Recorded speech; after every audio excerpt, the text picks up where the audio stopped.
আমাদের সেই দীর্ঘদিনের যাত্রাশিল্পী মদনদা।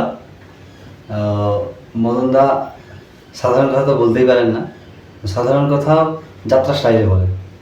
তো এই মদনদা একদিন আমাদের এই মোড়ের মাথায় বসে দোকানে বসে চা খাচ্ছেন।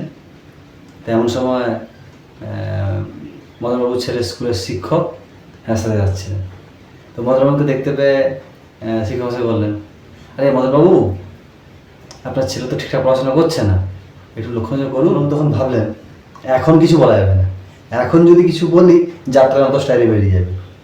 তো চুপচাপ বাড়ি চলে আসতো। মদনবাবুর বাড়িতে এসে ছেলেকে শাসন করছে যাত্রা স্টাইলে।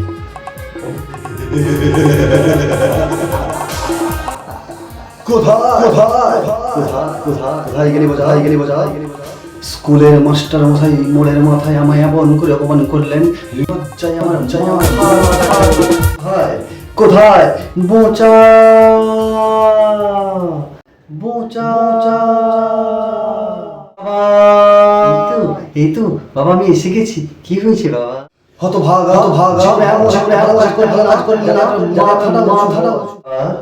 গতকালই তো একটা ভালো কাজ করে তোমার মাথা উঁচু করে দিয়েছি বাবা। সে কি রে? গতকাল কি এমন ভালো কাজ করলি যাতে আমার মাথাটা উঁচু হলো, আমি জানতে পারলাম।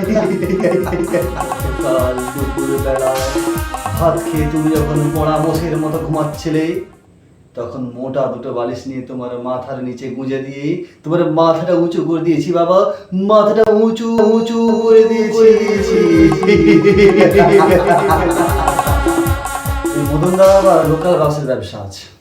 তো মদনদার এই বাসায় একদিন দাদু উঠেছেন। দাদুকে জিজ্ঞেস করছেন, কোথায় নামবে নামবে নামবে কোলাঘাট কোলাঘাট? না না কিন্তু না না।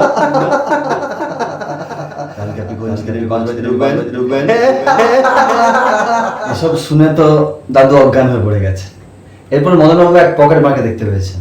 তো পকেট মারের উদ্দেশ্যে কি বলছেন, ওরে বাবিশ কেন তুই করবি চুরি এই জানুয়ারি মাসে? কেন আসে উঠলি আমার এই লোকাল বাসে?